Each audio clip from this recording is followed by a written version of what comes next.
নমস্কার। শ্রীরামের অনুধ্যান। আজ আমরা পড়ব বনবাসের প্রথম রাত্রি। এদিকে রামের রথ অযোধ্যা ছেড়ে অনেক দূরে এলেও বহু অযোধ্যাবাসী রথের পেছনে যেতে লাগলো এবং বারবার অযোধ্যায় ফিরে চলুন বলে প্রার্থনা করতে লাগলো। রাম অতি স্নেহপূর্ণ স্বরে বললেন, আমার প্রতি তোমাদের যে ভালোবাসা আছে, আজ থেকে আমার প্রীতির জন্য তোমরা তার চেয়েও বেশি ভরতকে ভালোবাসবে। ভরত তোমাদের প্রিয় এবং হিতকর কাজই করবেন। তিনি বয়সে প্রবীণ না হলেও জ্ঞানবৃদ্ধ। আমার চেয়েও রাজোচিত গুণ ভরতেরই বেশি, সুতরাং তিনি যুবরাজ হওয়ার উপযুক্ত। আমি বনে গেলে মহারাজ দশরথ যাতে সন্তপ্ত না হন, তোমরা সকলেই তা করবে। এইভাবে কথাবার্তা বলতে বলতে রাম, সীতা, লক্ষ্মণ রথ থেকে নেমে পায়ে হেঁটে বনের দিকে যেতে লাগলেন। কিছু দূর যাওয়ার পর তারা দেখলেন যে তমসা নদী যেন পথরোধ করে যেতে নিষেধ করছেন। সারথী সুমন্ত্র তখন ক্লান্ত অশ্বদের স্নান করিয়ে ও জলপান করিয়ে তমসার তীরে চড়তে দিলেন। রাম তমসার তীরে বিশ্রাম করে সীতার দিকে চেয়ে লক্ষ্মণকে বললেন, সুমিত্রা নন্দন, আমাদের বনবাসের আজ প্রথম রাত্রি। অযোধ্যার স্ত্রী পুরুষ সকলেই হয়তো শোকে কাতর।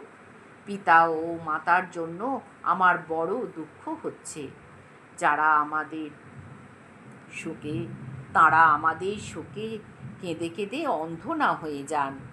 ধর্মাত্মা ভরত নিশ্চয়ই পিতামাতাকে যথোচিত সান্ত্বনা দেবে। আমি তো ভরতের কোমল স্বভাবের কথা জানি। হে লক্ষ্মণ, তুমি আমার সাথে এসে ভালোই করেছ, নইলে সীতার রক্ষার জন্য আমাকে অন্যের সাহায্য নিতে হতো। বনে বহু প্রকার ফল পাওয়া গেলেও আজ রাত্রি কেবল জলপান করেই থাকব, এই আমার ইচ্ছা। সন্ধ্যার উপাসনার পর লক্ষ্মণ সুমন্ত্রের সাহায্যে ঝরা পাতা দিয়ে শয্যা প্রস্তুত করলেন। অতি শ্রান্ত রাম সীতা নিদ্রিত হলে লক্ষ্মণ জেগে সুমন্ত্রকে রামের অশেষ গুণের কথা বলতে লাগলেন।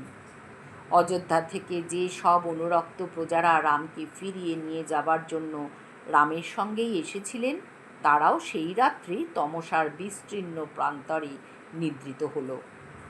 অতি প্রত্যুষে রাম উঠে প্রজাদের নিদ্রিত দেখে লক্ষ্মণকে বললেন, দেখো, এইসব প্রজারা নিজেদের বাড়ির কথা না ভেবে আমাদের সঙ্গে গাছের নিচে রাত কাটিয়েছেন।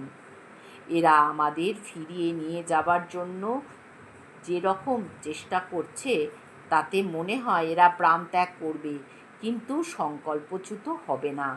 তাই বলছি, এরা নিদ্রিত থাকতে থাকতে আমরা রথে চড়ে দ্রুত গতিতে এখান থেকে চলে যাই। এরা আমাদের ভালোবাসে। এরা যেন আবার বৃক্ষমূলে আশ্রয় না নেয়, তা আমাদের দেখা উচিত। রামের কথা শুনে সুমন্ত্র রথ আনলে রাম, সীতা, লক্ষ্মণ রথে চড়ে সেই আবর্ত সংকুল তমসা নদী পার হলেন। পুরবাসীদের বিভ্রান্ত করবার জন্য রাম সুমন্ত্রকে বললেন, আপনি রথ নিয়ে উত্তর দিকে গিয়ে আবার ফিরে আসুন, যাতে পুরবাসীরা বুঝতে না পারে আমরা কোন দিকে গেছি। সুমন্ত্র রামের কথা মতো রথ নিয়ে কিছুদূর গিয়ে ফিরে এলে তারা আবার রথে উঠলেন। শুভযাত্রার জন্য এবার উত্তর দিকে কিছুটা গিয়ে সুমন্ত্র তপবনের দিকে দ্রুত গতিতে রথ চালিয়ে দিলেন। নিদ্রাভঙ্গের পর অযোধ্যাবাসীরা রামকে দেখতে না পেয়ে অত্যন্ত দুঃখিত এবং কিংকর্ত বিমূঢ় হয়ে পড়ল। তারা অতি করুণভাবে বলাবলি করতে লাগল, নিদ্রাকে ধিক, সেই জন্য আমরা রামকে হারিয়েছি।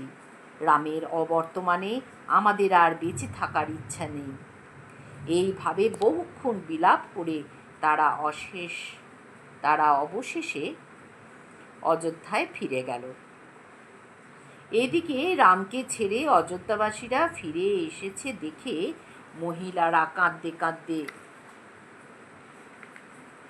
বলতে লাগলো, যারা রামকে দেখতে পাবে না, তাদের গৃহ পরিবার, ধন জন এইসবের প্রয়োজন কি? এই সংসারে লক্ষণী একমাত্র সৎপুরুষ, যিনি রামের সাথে সীতার সেবা করবার জন্য বন গমন করেছেন। রাম যে পথে যাবেন সে পথের নদী, সরোবর, বৃক্ষলতা সবই ধন্য হবে। রাম এখনো বেশি দূর যাননি। চলো এখনই আমরা রামের অনুগমন করি। তার পদচ্ছায়ায় থাকা অতি সুখকর। আমরা সীতার সেবা করব, তোমরা রামের সেবা করবে। আমরা পুত্রের নামে শপথ করে বলছি, কইকেয়ী বেঁচে থাকতে আমরা আর ওই রাজ্যে বাস করব না। রামের বিরহে মহারাজ দশরথ আর বাঁচবেন না। তার মৃত্যু হলে অযোধ্যার সবই নষ্ট হয়ে যাবে। এই অবস্থায় এমন জায়গায় চলো যেখানে পাপিয়সী কইকেয়ীর নামও শুনতে হবে না। হরি ওম তৎসৎ। শ্রীরামকৃষ্ণার্পণমস্তু।